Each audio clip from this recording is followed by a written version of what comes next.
कबीरदास के 5वें पद में स्वागत है आपका। देखिए क्या है आगे। अपने रंग में अपनों को जानू, जी रंग जाने ताहि को मानू। अभी अंतरी रंग मन रंग, अभी अंतरी मन रंग समाना। लोग कहे कबीर बुराना, रंग न चीने मूर्खी लोही। जी रंग रंग रया सब कोई, जे रंग कबहु न आवे न जाई। कहे कबीर तिहि रया समाई। 64 दीवा जोई करी, 14 चंदा माही। तिहि घर किसी को चाननो, जी घर गोविंद नाही। सतगुरु मिल्या तुका भया, जे मन पाड़ी भोल। पासी बिनंठा कपड़ा, क्या करे बिचारी चोर। देखिए कबीरदास जी क्या कह रहे हैं। अपने में रंगी अपनप जानू, मैं अपने आप में रंगकर, अपनप यानी अपने आप को मैंने जो है जानू का मतलब है पहचाना है। अपने स्वयं के रंग में रंगकर ही मैंने जो है अपनप जानू जो है मैंने अपने स्वयं के रंग में ही अपने आप को जो है जानू यानी पहचाना है। अपने में रंगी अर्थात अपने स्वयं में रंग कर ही मैंने अपनों यानी अपने आप को पहचाना। कहने का तात्पर्य है कि अपने भीतर ही परम ब्रह्म रूपी रंग है और उस वास्तविक परम ब्रह्म रूपी रंग को ही पहचानना आवश्यक है।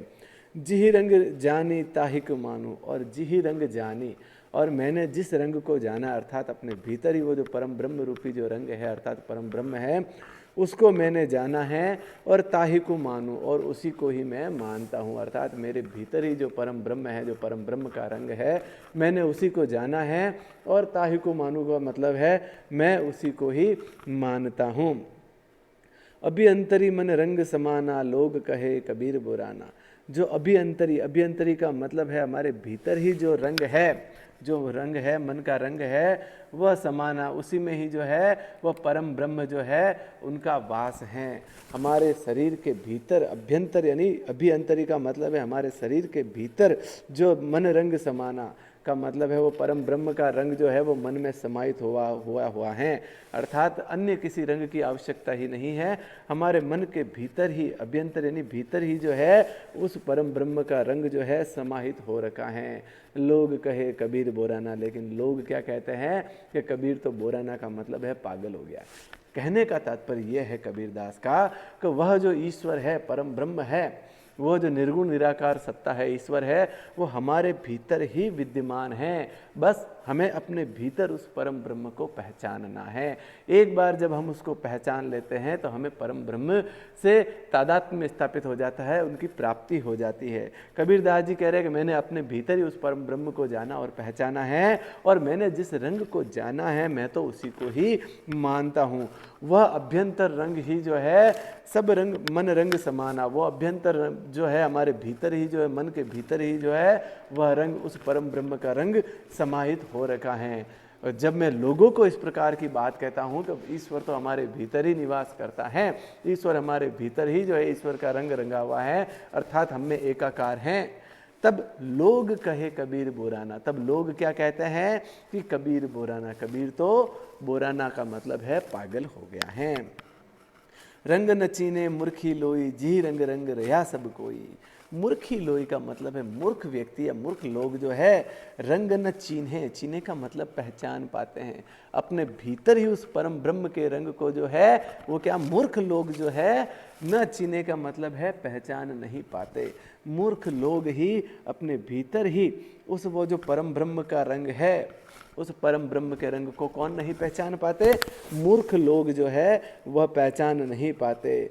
जिही रंग रंग रया सब कोई, जिही का मतलब है जिसके, रंगी का मतलब है रंग में, रंग रया का मतलब है सभी रंगे हुए हैं, सब कोई का मतलब है हर कोई। उस परम ब्रह्म के रंग में जिसमें हर कोई रंगा हुआ है, उस परम ब्रह्म की स्थिति क्या बताई गई है। वो परम ब्रह्म निर्गुण निराकार ईश्वर कण कण में विद्यमान है, वो घट घट में विद्यमान है, हर व्यक्ति के भीतर उसके हृदय में विद्यमान है, उसके अंतर मन में विद्यमान है। बस आवश्यकता है तो उस परम ब्रह्म ईश्वर को पहचानने की। तो कबीरदास जी यही कह रहे हैं कि जो मूर्ख लोग होते हैं वो अपने भीतर के परम ब्रह्म के रंग को अर्थात भीतर में जो स्थित परम ब्रह्म है उसको पहचान नहीं पाते हैं। जी रंग रंग रया सब कोई, जी का मतलब है जिसके, रंग में रया सब कोई, हर कोई जो है रंगा हुआ है, उस रंग को जो है वह पहचान नहीं पाते। जे रंग कबहू न आवे न जाई, कहे कबीर तिहि रया समाई। जे रंग वो रंग जो कबहू न आवे जाई, ना तो कभी आवेगा मतलब आता है और ना ही कभी जाता है।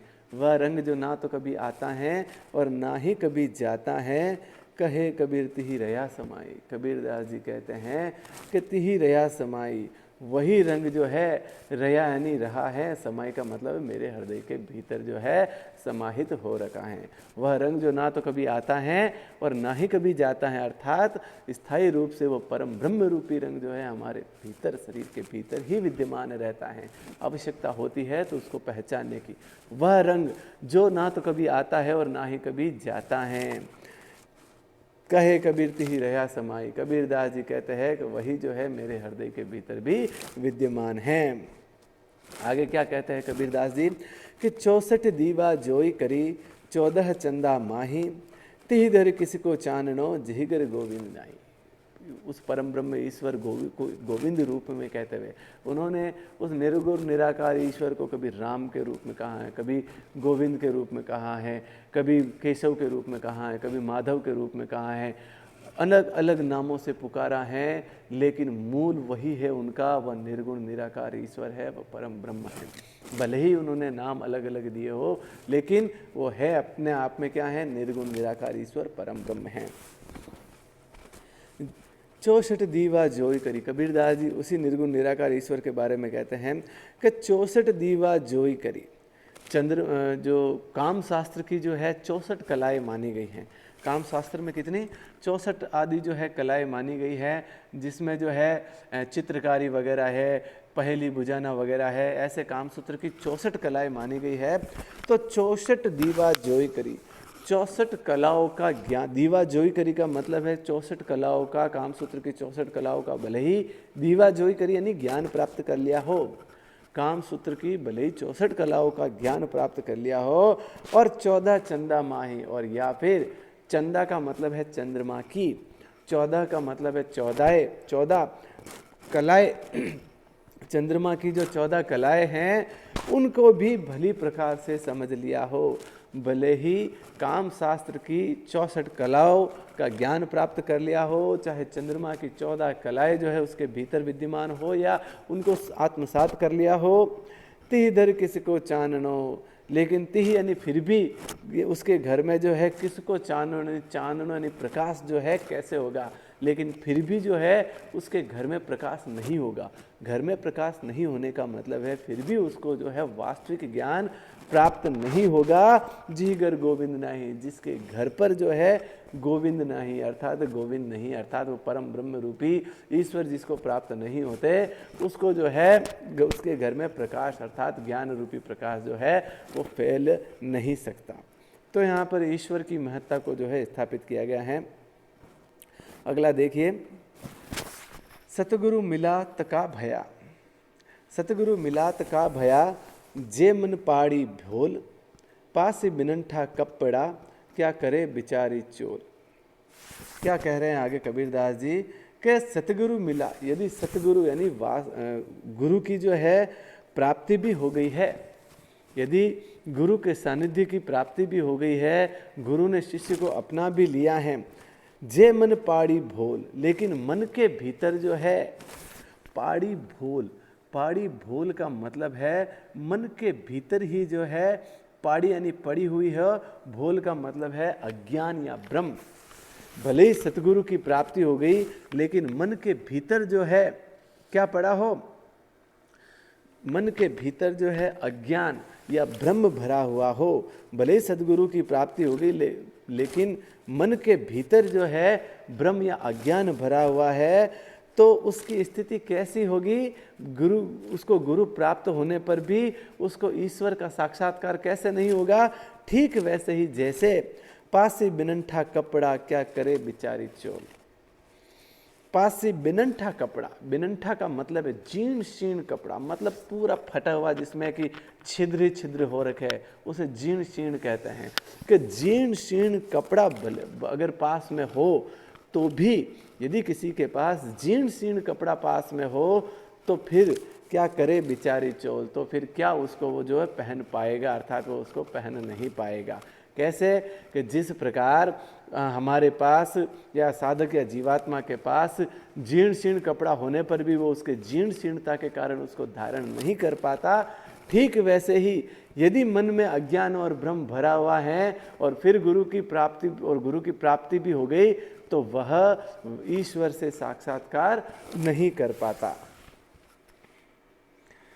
अगला देखिए, चौपड़ी मांडी चौहटे अरद उरद बाजार, कहे कबीरा राम जन खेलो संत विचार। क्या कह रहे हैं कबीरदास जी कि चौपड़ी का मतलब है चौपड़ का खेल जो है, अर्थात बिसात का जो खेल है वह मांडी यानी मांडा गया है, बिछा हुआ है। चौहटे का मतलब है चौराहे पर, चौहटे का मतलब होता है बाजार, बाजार के चौहटे पर चौपड़ का खेल मांडा गया है। अरद उरद बाजार, अरद उरद बाजार का मतलब है कि और उसके बाजार में जो है अरद उरद का मतलब है ऊपर नीचे जो है, बाजार में अरद उरद का मतलब है ऊपर नीचे का मतलब है भाव की गर्मी है, नरमी है। अर्थात बाजार में भाव जैसे ऊपर नीचे होते हैं वैसे ही भाव की नरमी और गर्मी है, अर्थात ऊपर नीचे की स्थिति है। कहे कबीरा रामजन, कबीरदास जी कह रहे हैं कि ऐसे बाजार के चौहटे में जहाँ पर चौपड़ का सांसारिक जीवन रूपी चौपड़ का जो खेल मांडा गया है उसको कबीरदास जी कह रहे हैं कि राम जन ही सखेलो संत विचार। को राम जन का मतलब है कोई राम भक्त या फिर कोई संत जो है, खेलों का मतलब है खेल सकता है, विचार का मतलब है विचार पूर्वक भली प्रकार से उस सांसारिक जीवन रूपी चौहटे के खेल को इस संसार में जो है या तो कोई राम भक्त या कोई संत पुरुष ही जो है इसको भली प्रकार से विचार करके खेल सकता है।